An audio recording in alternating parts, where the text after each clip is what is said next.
سید الساجدین زین العابدین کی ولایت، ان کے حجت خدا ہونے کا اعتراف، وہ ملک جو مامور ہے لوگوں کی روح قبض کرنے پر، وہ بھی امام کی حجت خدا ہونے اور امام کی ولایت کا قائل ہے اور امام کی ولایت کے اندر ہے، دائرے میں ہے، لہذا وہ بھی امام کے حکم سے سرپیچی نہیں کر سکتا۔ علماء نے ایک واقعہ نقل کیا ہے، بلخ کا رہنے والا ایک انتہائی مومن اور بزرگ شخصیت، مرد مومن، جو ہر سال حج پہ جایا کرتا تھا، ہر سال مشرف ہوا کرتا تھا حج سے، اور حج کے بعد مدینے آیا کرتا تھا، پیغمبر کی زیارت کیا کرتا تھا اور امام سجاد کی خدمت میں حاضر ہوا کرتا تھا، مولا کو عرض ادب کیا کرتا تھا، مولا کو کے لیے کچھ ہدایہ لے کر آیا کرتا تھا، ہدیے پیش کیا کرتا تھا، جو اس کے سوال و جواب ہوا کرتے تھے مولا کی خدمت میں وہ سوال و جواب پیش کر کے اپنے جواب لے کر پھر مولا کی خدمت سے رخصت ہو کر اپنے شہر چلا جایا کرتا تھا۔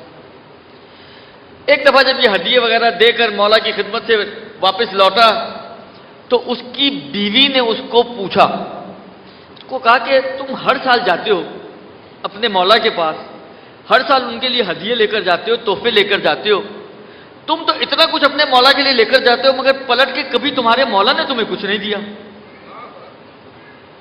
تمہارے مولا نے کبھی تمہیں کچھ نہیں دیا۔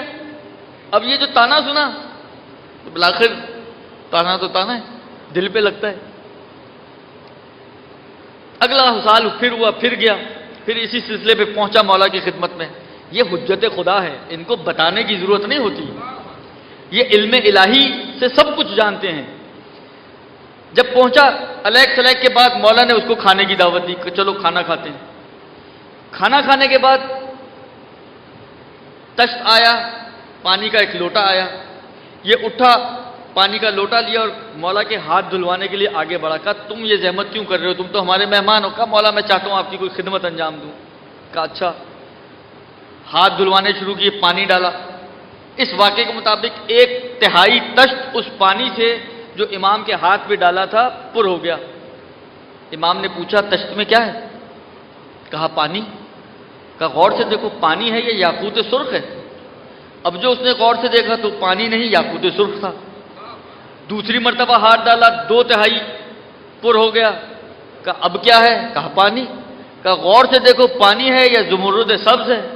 اب جو دیکھا تو زمرد سبز تھا۔ پھر تیسری مرتبہ ہاتھ دھلوایا تو پورا تشت پر ہو گیا۔ کہا اب کیا ہے؟ کہا پانی۔ کہا غور سے دیکھو پانی ہے یا در سفید ہے؟ اب جو دیکھا تو سفید موتی۔ کہا دیکھو میرے پاس کچھ نہیں ہے جو تمہارے ہدیوں کا تحفہ بدل دے سکوں، تم ایک کام کرو اسی تحفے کو لے جاؤ میری طرف سے، اپنی زوجہ کو دینا اور یہ اس کی خدمت میں دے دینا میری طرف سے، اور اس سے عذر خواہی کرنا۔ دیکھیں یہ ہے سیرت امام۔ اگر آپ کے کسی فعل سے کسی کو اذیت پہنچے تو یہ نہ سوچیں کہ میں کیسے اس سے عذر خواہی کروں۔ بھئی امام سے بڑھ کر اس کائنات میں کون ہو سکتا ہے؟ کوئی ہو سکتا ہے جو امام سے بھی اوپر ہو؟ اور خاص طور پر جب وقت کا امام ہو۔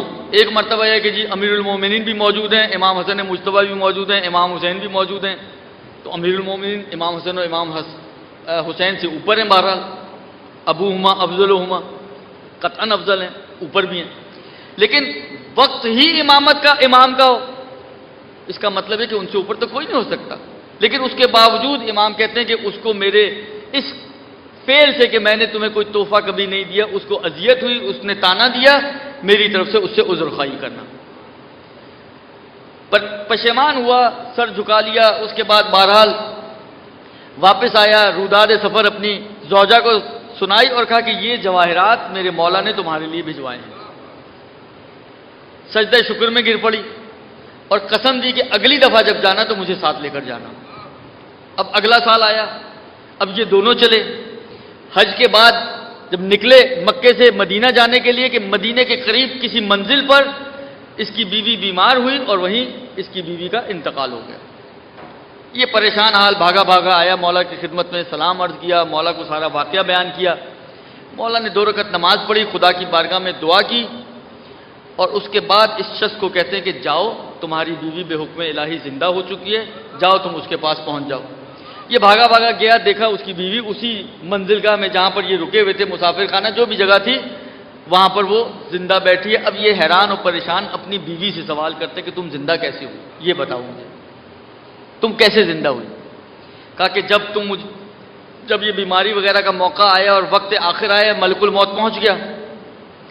ملک الموت نے میری روح کو قبض کیا, لیکن اس سے پہلے کہ وہ میری روح کو لے کر جاتا, ایک انتہائی نورانی شخصیت اور پھر ان کی خصوصیات بیان کرنا شروع کی اس نے, کہ خصوصیات کو سننے کے بعد یہ شخص کہتے کہ یہ میرے مولا سید الساجدین زین العابدین ہیں.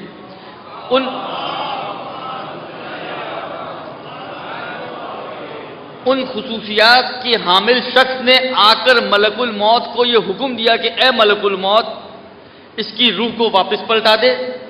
میں نے پروردگار عالم سے اس کے لیے 30 سال کی عمر لی ہے, اور اس کی وجہ یہ کہ یہ ہماری زیارت کے لیے آئی تھی. اس زیارت کی وجہ سے میں نے اس کے لیے 30 سال کی عمر لی ہے. ملک الموت نے کہا یا حجت اللہ. دیکھیے یہ ملک الموت ہے, یہ بھی امام کی حجیت کا قائل ہے, امام کے حجت خدا ہونے کو مانتا ہے, امام کے حکم سے سرپیچی نہیں کرتا. نہیں کہتا کہ مجھے تو خدا نے حکم دیا ہے.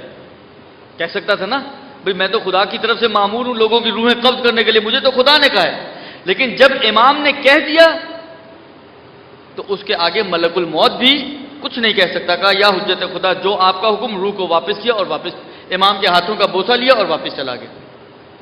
اب یہ شخص اپنی زوجہ کو لے کر مدینے آیا. جیسے ہی امام کی خدمت میں پہنچے, اس نے امام کے چہرے کو دیکھا, ایک مرتبہ امام کے قدموں میں گر پڑی. کہتی ہے قسم سے یہی وہ شخص ہے کہ جس نے مجھے زندگی عطا کی ہے. یہ ہے چوتھا امام, یہ ہے ان کی قدرت و طاقت. کرنے چاہتے چوتھے امام تو بہت سے معجزات میدان کربلا میں دکھا سکتے تھے. امام کی قدرت اور طاقت سے کوئی چیز بعید نہیں ہے.